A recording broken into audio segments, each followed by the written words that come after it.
Welcome to Skip the Queue, the podcast telling the story of the world's best attractions and the amazing people that work at them. I'm your host Paul Marden, and today I'm at the VAC conference, the National Visitor Attraction Conference.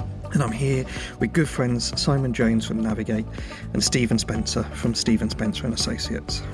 Last week we launched the first in a series of Skip the Queue Playbooks, white papers bringing together the best of the sector to share their stories in writing to complement the podcast. So in today's episode, I'm talking about the first playbook, which focuses on gift shop e-commerce. But before all that, let's talk VAC. We've heard from Bernard Donahue with his annual review of the 2025 season and his look forward to 2026. A brilliant presentation by Sarah Roots from Warner Brothers and a market insight briefing from Visit Britain. So let's hear from our guests, and one very special guest you may recognise, on what they've heard that's got their brains whirring. Welcome to Skip the Queue. You mean welcome back to your podcast, Kelly? Is that what you meant to say? That is exactly what I meant to say. So, you're back. Yeah, I've had a great day. Have you? VAC is one of my favourite conferences because it's just like it's a big catch-up, big reunion for me. Do you know, I love it. It's been really weird because this is my third one, and I remember coming to my first one knowing nobody. Yes, I remember that. Yeah, I introduced you to people. Everybody. Yeah, all the people. And now I'm here, and I know loads of people. It's nice. It's such a lovely community, isn't it? Yeah, I've missed everybody. I miss everyone a lot, actually. I'm really lucky that with what I'm doing now, I work with a couple of agencies that operate within this sector. So I'm very grateful that I still kind of get to keep my foot in the door. Vicariously. Yeah. You know me, I love the sector so much. It's just, I couldn't figure out where I fitted in it once I wasn't part of Rubber Cheese anymore. So I'm very grateful that I can still fit in it through my clients. Yes. So yay me.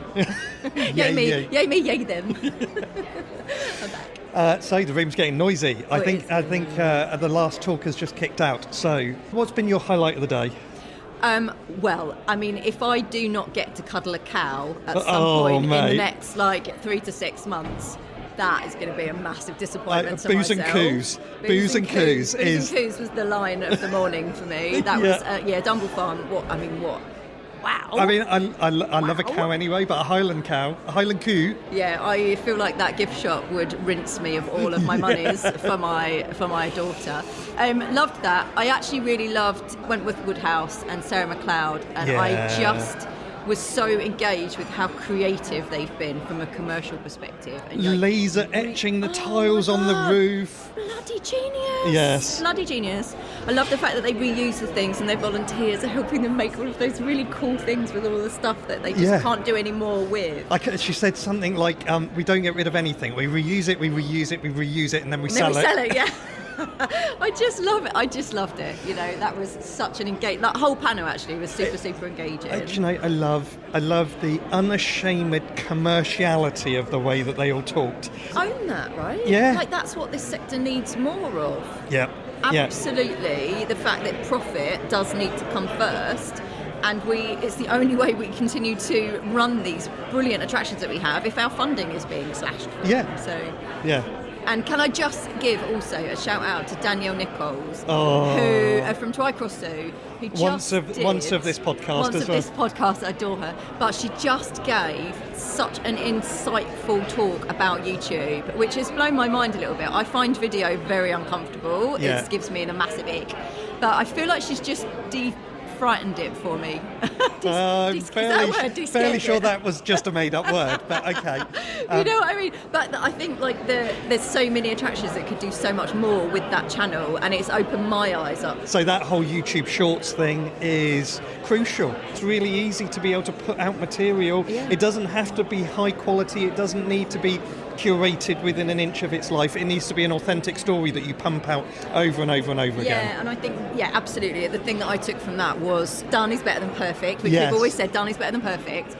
And actually they engage with that BTS stuff. They engage with the point of view stuff, and it doesn't have to be overly curated and overly stylised. It's just do it. You just said BTS stuff, and on my head went to a boy band. No, behind the scenes. Get with the programme. So Simon, it's been a great day, hasn't it? Do you know what? Yeah, this is absolutely one of my favourite events of the year. I think it's about my 16th. Oh, really? Yeah, of the year. So obviously I'm a lot older, so I get bits of many of them. But you know, it's actually lots of great conversations, lots of great presentations, meeting up with industry friends and colleagues that you know we've known over the years, and it becomes a real focal point. So yeah, I absolutely always look forward to this. Yeah.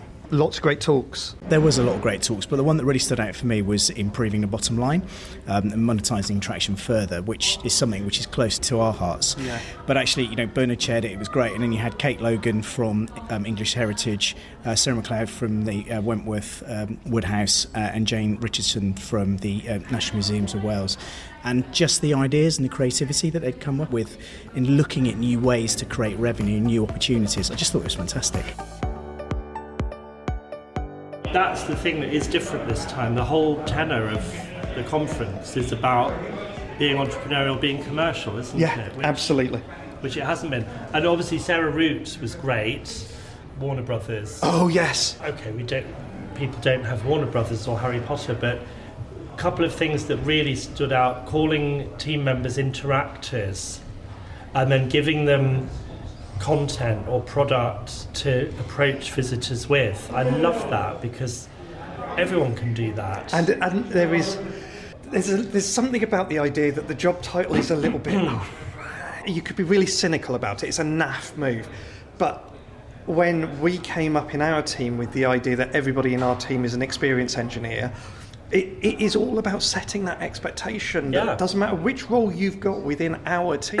Your job is to think really hard about how you engineer amazing experiences for our guests. Yeah. Yeah. Well, that's why I'm Ambience director. That's why Lauren's Ambience architect. Yeah.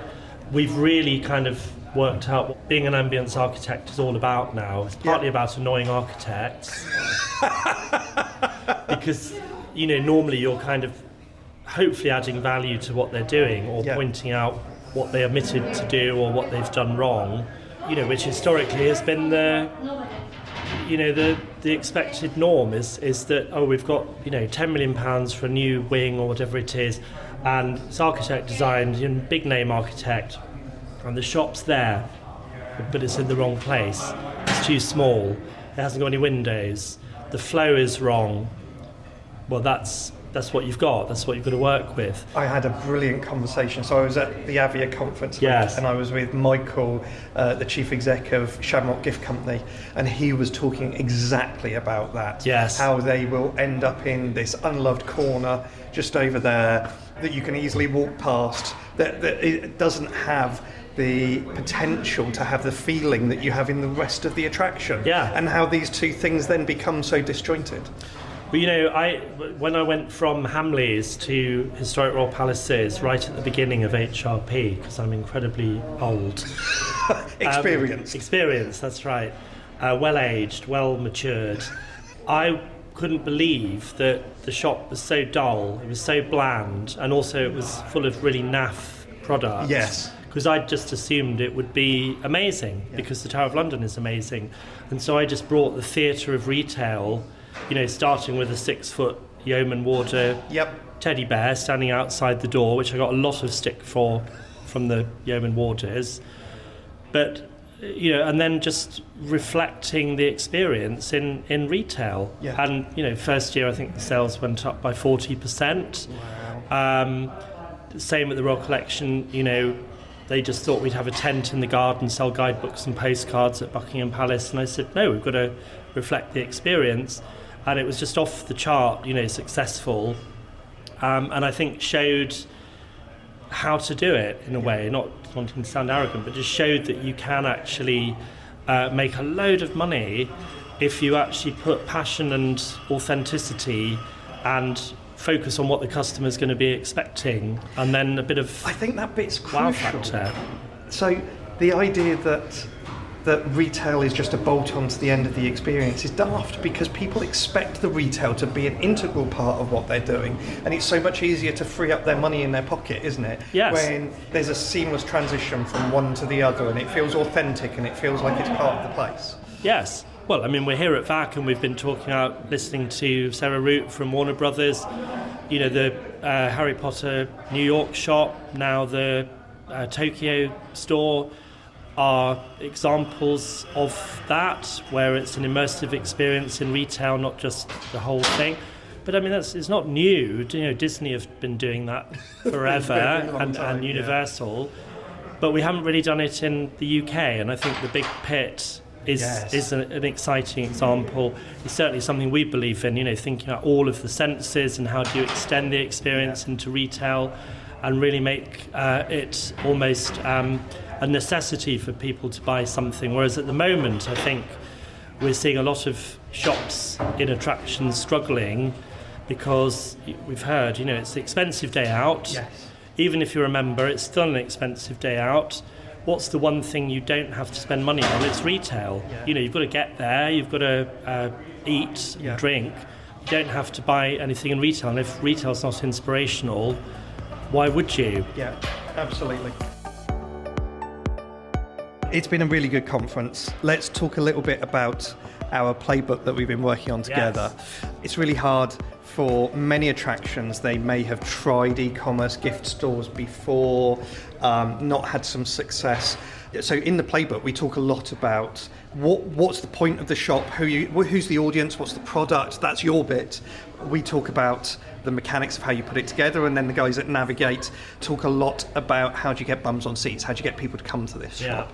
But from your perspective, that curating the product online, figuring out who the audience is, that's crucial, and you've got a model around that you call the STARS model. Can you talk a little bit about that? We have, yes. So STARS is really the 5 elements that every world-class visitor experience should contain and also keep in balance, and it starts with story, S for story.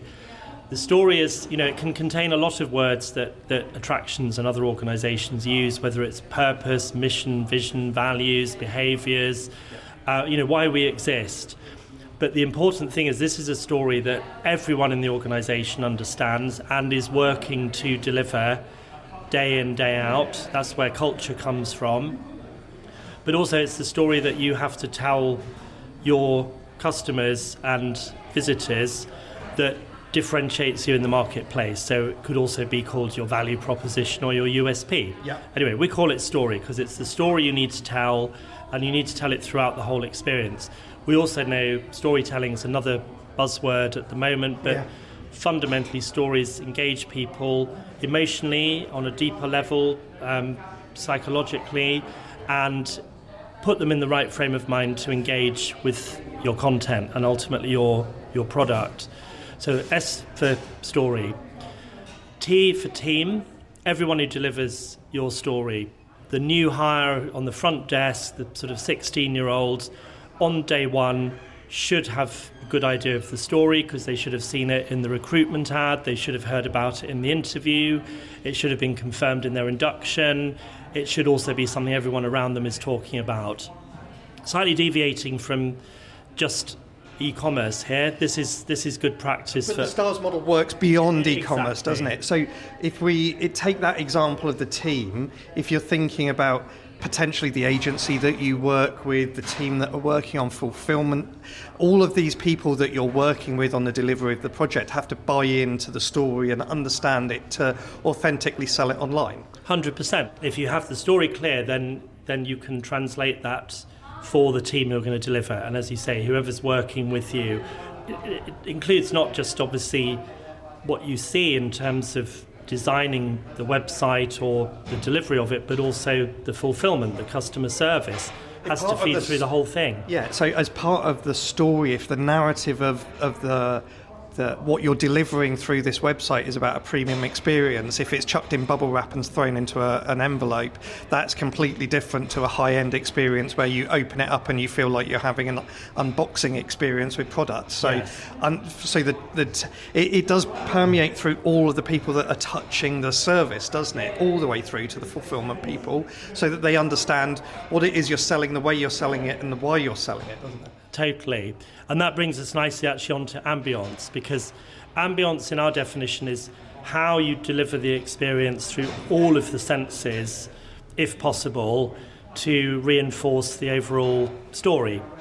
So obviously with e-commerce, superficially, there's only one sense at play, which is visual, but actually what can you do with video, for example. Yep, absolutely. Then also there's this really interesting part of the process between the decision to buy and receiving the product, and you touched on it with the unboxing. I always use this example. I bought a Mini. In fact, I bought several Minis because I'm very loyal to the brand. And when you buy a Mini, they send you a series of videos of your Mini being built. Oh, really? Now, the reality is it only takes 57 minutes to build a Mini, because I've been to the Mini plant, I've seen it done. But that's not the point. It obviously doesn't take, it takes several weeks for you to get your Mini. And during that time, the anticipation is building. So you're getting a series of videos that tell you your Mini's coming. When you go to collect your Mini, by the way, again, this is slightly off the topic, you go into a small room, just a bit bigger than the Mini, where theatrical lighting will come on, and there is your Mini with a big red bow on the windscreen, just confirming you made the right decision. This is one of the most exciting days of your life, so that you feel good about having made one of the biggest investment decisions in your life. It's like a big spend commitment, isn't it? But again, if people are ordering products from your e-commerce site, could you be telling them ways that they can use the product when they get it? Could you be telling them about more background to the product? I don't just mean saying if you like that, you might like this, which obviously Amazon do, but it's a good thing to do. But give more value, build the anticipation. Then when they receive the product, however many senses you can build into the unwrapping, you've actually created the completion of that part of the process, which reinforces the brand, it makes it stand out, and it plays on those neurological pathways that make people feel really good about spending money with you. So this morning we had the chief exec of Museums Wales.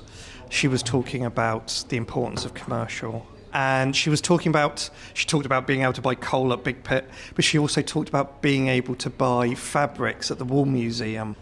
I could imagine then, and this is me extrapolating what you've just said there with what she talked about this morning, wouldn't there be a great story to be able to tell online if in between you getting your beautifully crafted scarf, the process by which the wool was made, the process by which the scarf was woven, in little videos that have been sent to you to remind you that this is on its way, to heighten your anticipation of it coming?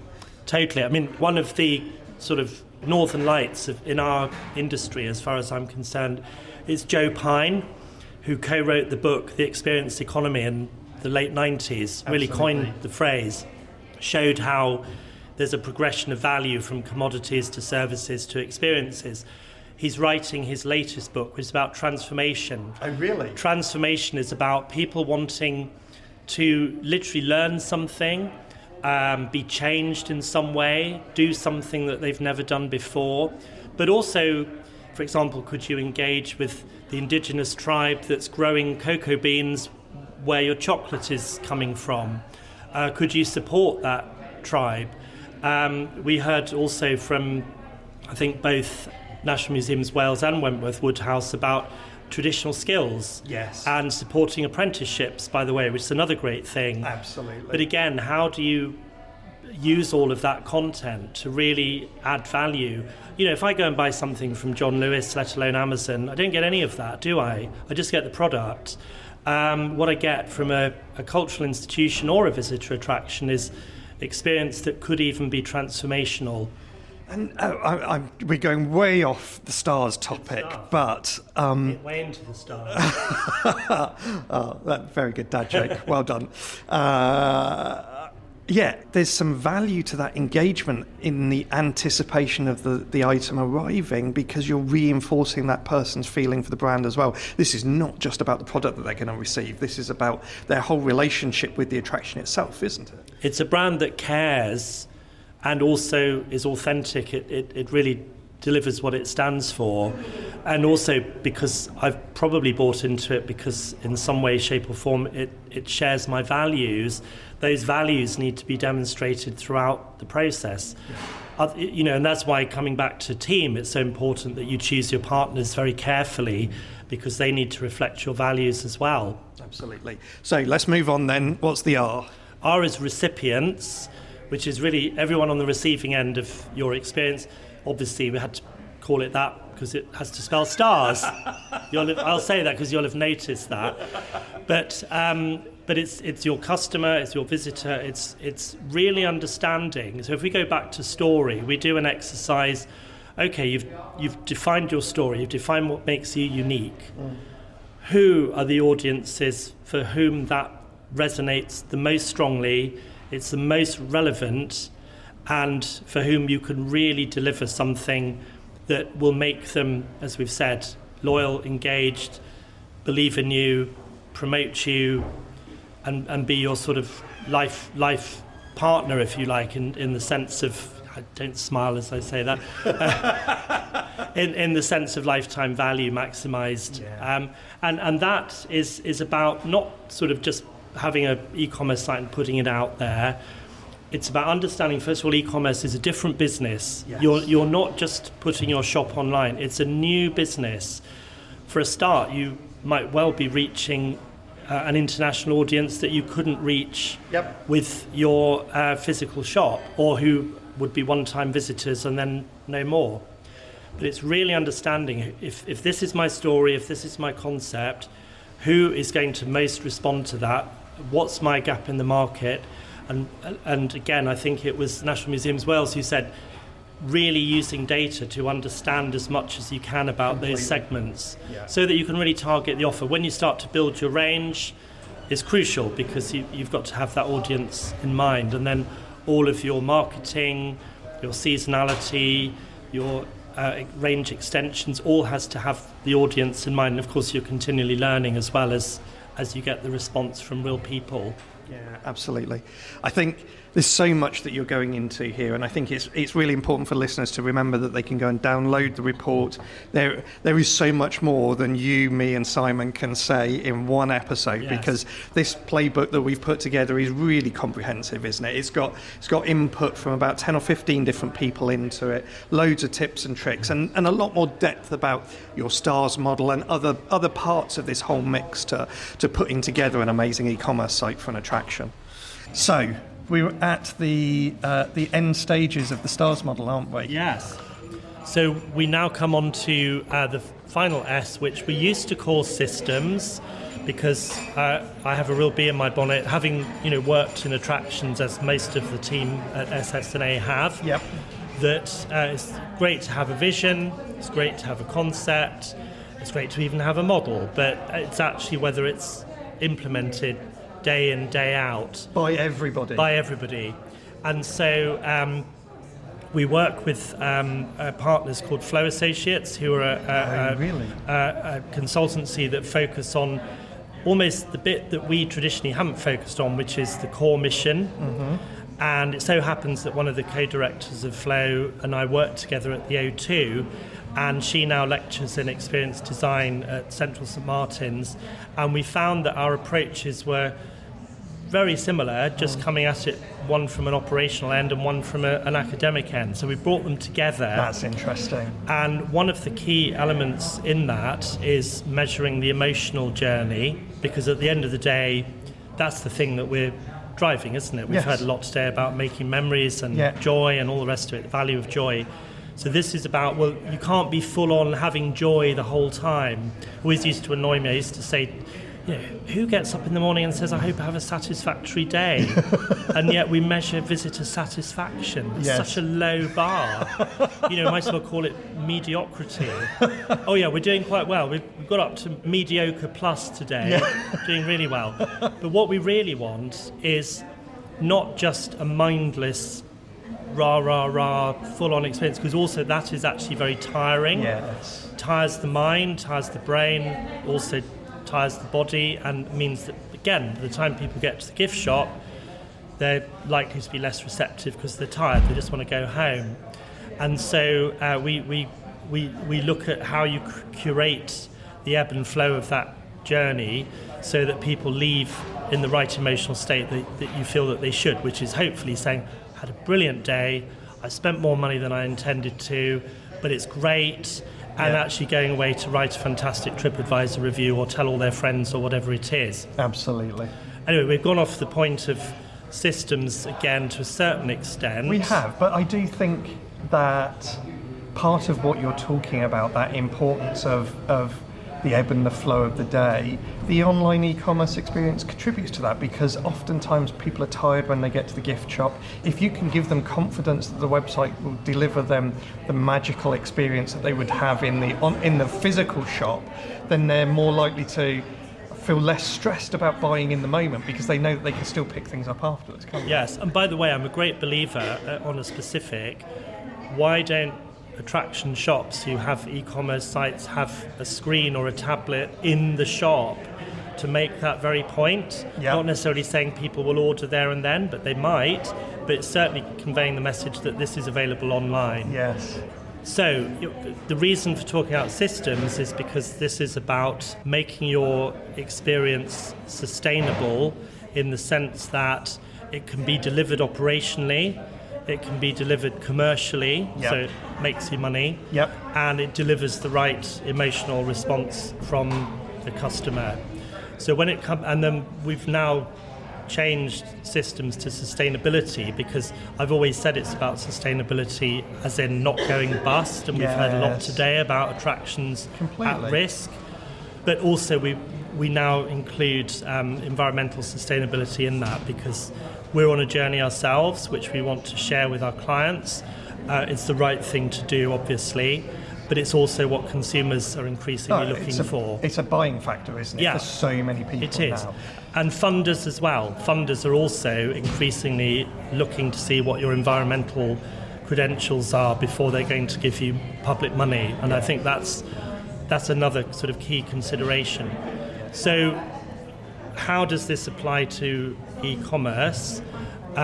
It's about, and we cover in the playbook, and our colleague, associate Carly, has covered how to find the right supplier. Yes.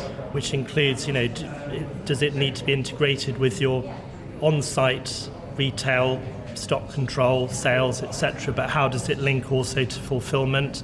How is it delivering the right user/customer journey as well? Even building the range so that it ticks the right boxes, hits the right marks, which Katrina talks about. That's part of it as well. But then all that back office stuff, the logistics, the customer service, the stuff we've been talking about, what information we provide the customer, Yes. That's all part of it. And without that, you will end up with a product and a service that disappoints. And of course, within systems is, well, what do you do when something goes wrong? Because it will go wrong. Yes. It absolutely will go wrong. I never forget the first year we opened Buckingham Palace, against my internal recommendation, because we couldn't keep in stock of the product because it was all handmade, hand decorated, all throughout the UK. We were coerced by senior management into operating a mail order service, so people could order the products that they couldn't get. It took about 6 months to finally deliver the final product. We had so many challenges with fulfilment. We had there's great stories around the customers to whom everything went wrong, not just once, yes, but several times. And funnily enough, because we really cared and were really mortified when things went wrong and really bent over backwards to put them right, we made, I think, loyal customers, raving fans from some of those people who'd had the worst experience. I totally believe that being prepared, because it will always go wrong, and accepting that and being prepared for that, and understanding what you're going to do when that does happen, because when it happens, it will set you apart. It's because people will forgive many things if they are dealt with in a empathetic, understanding way and not treated like they're the ones at fault for having complained about it. Yeah. Well, we always teach when we do customer experience training or when we talk to clients, we talk about the fact that almost inevitably the reason for a complaint is because an expectation wasn't met. And of course, it may have been a wrong expectation. Absolutely. They may have misunderstood what was on the website. But your response should be, well, in that case, we need to take a look and see how we can put that right. Absolutely. Not, oh, you're wrong because you misunderstood. Yes, completely. And the second thing is, what do they want? What is going to make them happy? Because it's different for different people, isn't it? Some want, an official response. Others just want an explanation. Others want compensation. Yes. And if you can quickly get to what is the thing that we can do that's going to make you feel happy, you're going to create potentially a more loyal customer than you would otherwise have had. But to get to that point, it's all about the system, isn't it? It is. System sounds boring in a way. That's probably why we've now changed the name to sustainability, because it sounds a bit more sexy, but it is about sustainability. Yeah, because completely. without it, you just have an idea. Yeah, what is it? A vision without a plan is just a dream. Yeah, absolutely. And an e-commerce site without really robust systems is a disaster waiting to happen. It's just going to be the dusty corner, isn't it, that nobody uses and everyone is disappointed with and blames the technology. It's not the technology, it was the proposition and the plan. So, Andy, our bit of the playbook focuses on the mechanics of putting the shop together, doesn't it? Yes. So, absolutely. I know we can't have favourite children, but can we have favourite e-commerce platforms? Well, I think we can, as long as the children aren't listening. But it was in the attractions website survey, wasn't it? Yeah. The massively most popular retail e-commerce platform out there is in the attractions world is Shopify. Yeah. And it's hard to argue, isn't it? Because it's so easy to put together. The world of the internet is changing so rapidly at the moment. If you're trying to do this yourself, you're trying to build it yourself, or you're using a bespoke solution, you're just not going to keep up. Yeah. You can't afford to. No one can. So, you're going to build it in Shopify, but you don't want to really build it as an island, do you? This thing needs to be plumbed in, doesn't it? Absolutely. I mean, you don't want anything that you're doing in your attraction to be an island. It all needs to be getting together, because Mr. Marden, when you're going to an attraction, you're still Mr. Marden, whether you're buying a cup of tea, a ticket, or buying a cuddly teddy bear online. You're the same person. So we should know everything about you and just put all of that data together. You take your Shopify site, you integrate it very tightly to your website. It's got to look and feel like the same place. Your customer cannot go off to another shopping experience. You don't want to be sending them out to Amazon. It's your customer, you're curating that. They're buying that thing from you because they want to support your mission, so it's got to look and feel like you. And then on the other side of the transaction, you've got to get it into your retail system, into your POS system, into your back office system, because you don't want to be managing inventory in two places. If you've got a limited number of that product, you want to be able to sell it through whatever channel it is, and when you've sold the last one, you take it off sale straight away from every channel. Otherwise, you're just going to upset people. What about after the sale? So not just the inventory side of things, but the fulfilment side of it. Integrations there is important, isn't it? It touches every department that would deal with that transaction. So your finance team don't want to be reconciling two different sets of reports. Your inventory management or your warehouse team don't want to be looking for two different places to go and deliver their thing. Your ordering team don't want to go and have to put two different pieces of paper together or two different reports together to understand how many of these items they've sold. So it's all got to be integrated across the whole piece, because you need to give that customer that single journey. And then when you get back to the customer, you need to take all of that data and put it together. So I want to know how much Tom Jones has spent at my attraction, and has he bought tickets, has he bought memberships, does he like cuddly tigers? Because if he does, I'm going to do something different, or I have the potential to do something different. Absolutely. How important is the guest experience in this? I know that within the Merak system and Gulliver, one of the goals is around trying to shorten the checkout cycle. Does that hold here in your e-commerce experience with gift shops as well? Absolutely. We keep using the Amazon one-click checkout as a model or an aspiration for us to get to. Why would you want an experience that is any worse than the experience I have shopping online anywhere else in the world? You do not want to be associated with that poor experience. So how do you get to that point where you've got the one click or 2 clicks? How do you avoid it being a 20-click checkout? Well, try it yourself. Go and eat your own dog food and see what it's like.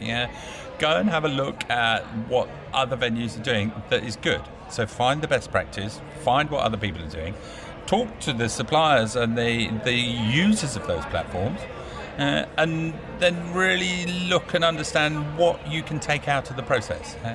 Do you really need to know where I live? If you're going to post me something, absolutely. But if all I'm buying is an electronic gift voucher, it doesn't matter where I live, because you're just going to fulfill that electronically. The good thing about this, like all of this advice that we're giving, all of it is in the playbook, so everybody can go and download this and loads more in the playbook. And remember, this is the first of many. Our aspiration with the playbook is for us to really take what we understand, the partners, the friends, the associates that we work with, and share some of that knowledge and make it available for everybody in the sector. Because by lifting everybody's experience, we improve the whole industry for our guests. So Stephen has talked about how you curate the online shop, his stars model. I've talked a little bit about how you build the shop. Simon, there's no point in having an online gift shop if nobody's going to come shopping. There were two real key points that I pulled from your sections of the report. One was, for listeners, you can hear the conference is tidying up around us. The idea in the report was that you can attract brand new audiences to your shop, or you can engage existing audiences. So let's talk about the piece about the engaging the existing audiences. So for people that know you, what can you do to get more of them shopping in your online shop? Look, I think people who know you come to you for a reason. They like you, they're engaged in your product, they're engaged in everything that you offer.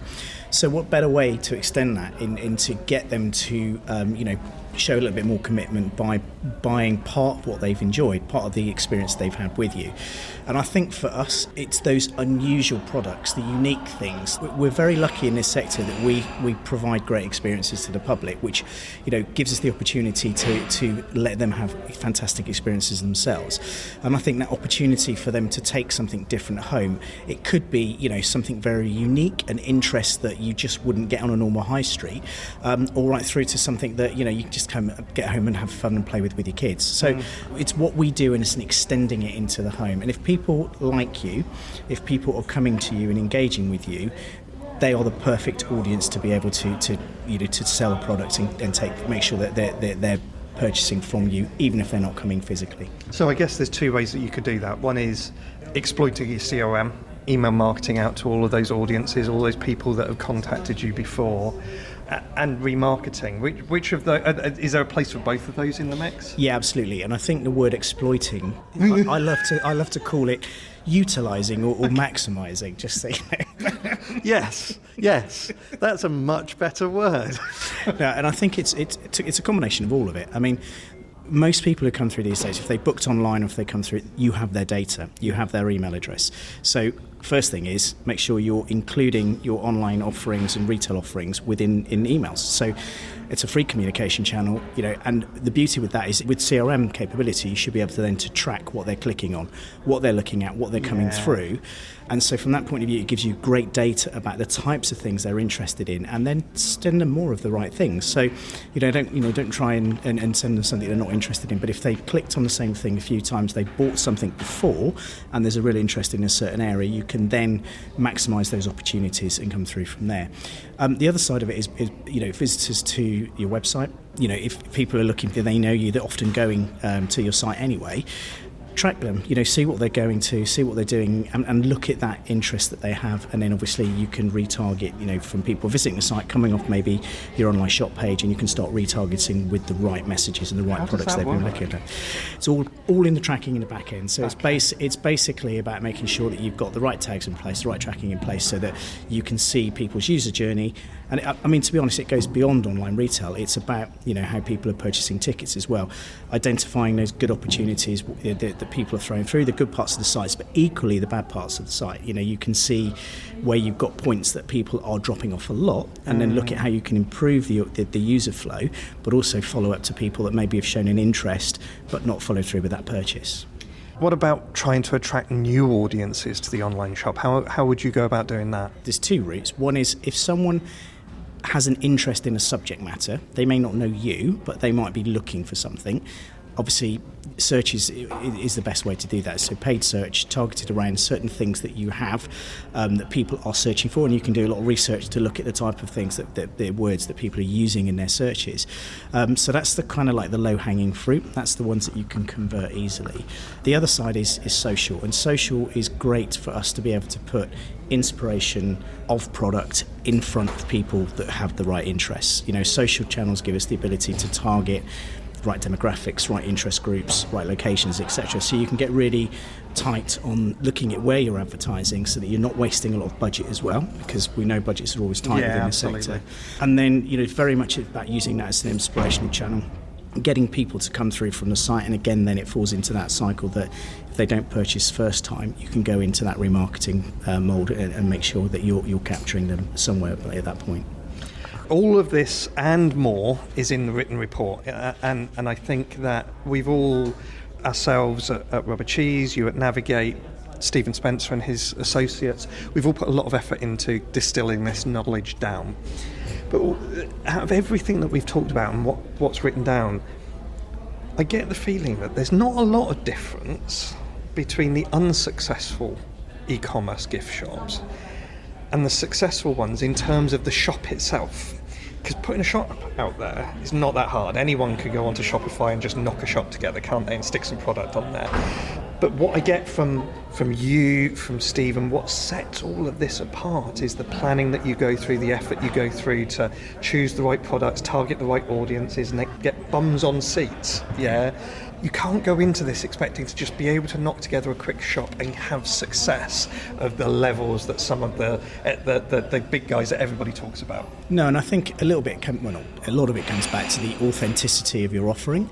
I think if you're going to try and go head to head with Amazon on, or whichever of the big retailers, that it's a product which you can buy, which everybody stocks, you're not going to win that battle. Where you are going to win is that storytelling. It's using storytelling around the experiences that people offer and linking your retail experience to that, and then making sure you're putting that in front of the right people. Go back to what we were talking about earlier, Paul. We are in such a fantastic industry which is all about people's experience and having enjoyment. So making sure that you think your products that you offer, both obviously in the shops and online, fits in with that story. It was all part of that journey. People are much more likely to pick up product, go online and purchase that. So it's just that extension of what you do. So it has to be, right through from the brand all the way through to the retail experience that you have. Brilliant. Have we got any really good examples of where this is happening at the moment in real life? Well, this is a question, as you know, Paul, I hate being asked. And yet here we are. And here we are. I think it's really important to stress e-commerce is not a silver bullet. There are very few, and they're probably the obvious suspects, larger organisations on the whole, although the Tank Museum obviously is a shining example of, I think, doing it their way. And also we heard today from Wentworth Woodhouse about the power of their YouTube channel. Yes, absolutely. So I think, as an aside, people really need to think about, if my e-commerce site is really good, but I'm not bringing people to it in imaginative and creative ways, if it's not in almost a virtual visitor attraction that's providing entertainment and content and stimulation and reaffirming my brand loyalty, then it's just a shop, possibly sitting on a dusty high street. Yeah, absolutely. With that said, I think people need to really reflect on the fact that this is a new business. It needs a totally fresh approach, fresh approach to your brand, because your online brand may be subtly different to your physical brand. Completely. Because apart from anything else, you can't deliver the same experience. Yes. So what is the distillation of that is going to reach potentially internationally, and how do you animate it? And I'm going to leave it to others to say what they think are good examples of that, because I just think it's invidious to sort of say, because no one is doing as well as they would have you believe. That's the other thing I would say. And it's about you deciding why you're doing it, what impact do you want to have, both externally and internally, potentially on your bottom line, and what is a strategy that is robust and also flexible enough when it hits reality to deliver that. And then have a go. If you follow the advice in the playbook, dare I say, if you speak to any of the team that's put the playbook together, you probably have the best chance of de-risking it, but also making it as good as it can be as an extension of your brand. And if you do that, then you'll be the example that I'll be talking about in a year's time. So Simon, from your point of view, can you think of any great examples of who's doing this and having lots of success in the real world? So I think there are a lot of good examples out there. One that springs to my mind is actually sometimes the conservation charities are actually really good. Really? Yeah, they have visitor experiences, but they're actually really good at some of the online shops and the way that they encourage people to purchase as well. And a lot of people purchase from them, never visit. So it might be about the subject matter of the conservation project, for example. And I think the RSPB do this really, really well. Okay. One of their best sellers is birdseed. A lot of people probably never go to to an RSPB site, but they know that the birdseed that they offer is really high quality. It's fantastic for the wildlife, and it's one of their best sellers. And I actually think that the layout they have, it's really simple to use. It's really intuitive to go through. They make it easy to purchase. So yeah, for me that is it's one example that stands out for me. Yeah, that's a brilliant example. I hadn't thought about them, but there is I guess there's a thread running through a lot of the successes that I guess the conservation charities are all going to have a very committed audience of people that really buy into what that charity does, and I think the people that I know of that have had the successful online shops really understand their audience, what fires them, and they're giving something to their very committed audience that audience wants. Yeah, absolutely. And look, we know it's a tough market for visitor attractions out there right across the board. Visitor numbers have been a struggle. Reality is it's not going to get easier in the short term. So people need to think very intuitively, very cleverly about how they diversify their revenue streams. And all attractions, not all, most attractions have shops. As you exit, the traditional model is you walk out through that shop. You looked at how many people will spend per head as you can get from the retail side of it. Going online with your offering shop just opens up the opportunity to generate revenue from people who've never thought of you, never visited, but there is an interest in your product, and it just opens up so many opportunities and potential revenue stream for you as well. But you have to think about it just like the exit through the gift shop model. When you build a museum or any sort of attraction and you stick the gift shop in a dusty corner that nobody goes past, you're not going to get many people buying from you. And if you stick an online gift shop up on the web and then you don't signpost anybody to it, you don't integrate it into the rest of the experience that's going on, and then you're disappointed that you haven't achieved the sales that you were looking for, maybe you don't need to worry too much about the shop. You need to be thinking about how the whole infrastructure builds together into this joined up experience. Yeah, absolutely. And I think we think very, very closely about the people's experiences when they come into our attractions and our venues, because that's the memory makers, that's the points that they go away, and it has to be treated exactly the same way. And you have to be telling consistently the right message to the right people. Most of the attractions that we know will have a membership scheme or a friends of scheme. Those people are so important to you, and they will buy from you because they really like your subject matter. So not only will they come and visit regularly, they will purchase from you as well. So it's about telling the right story right across the audiences, using all of those communication channels that you have. So we talked about email obviously already, obviously the advertising that can go through paid search and paid social, lots of opportunities with the new channels that are coming through, things like TikTok shop, in Instagram shops. So there's opportunities that these channels are opening up where people can look to, again, to maximise that online retail. So, it really is. And don't forgetting your organic channels as well, obviously using those at the right key times. People don't want to be sold to all the time, but obviously Christmas is just around the corner. You've got key times in the years when people are looking for unusual ideas, unusual gifts, and we know that gone are the days when people just want to buy a plastic bit of tap for somebody that gets stuck in a drawer and never used. So it's thinking about something really unusual, really bespoke and really different. And not only is it your product that you go through the shop, but it could be a voucher to come and visit you, or a membership where you then get that visit all year round. So think about it in that sense as well. Brilliant. thanks, of course, to Stephen, Simon, and our founding host, Kelly Molson. Stephen, Simon, thank you so much as well for collaborating on our first playbook. If you'd like to get hold of a copy of the playbook, head over to skipthequeue.fm and you'll see a link in the menu. If you like this episode, please leave a comment in your podcast app. It really does make it easier for people to find us. This episode was written by me, Paul Marden, with help from Emily and Sammy from Plaster. Editing was by Steve Folland and production by Wenlyn Dianaldo. Thanks for listening, and I'll see you next week.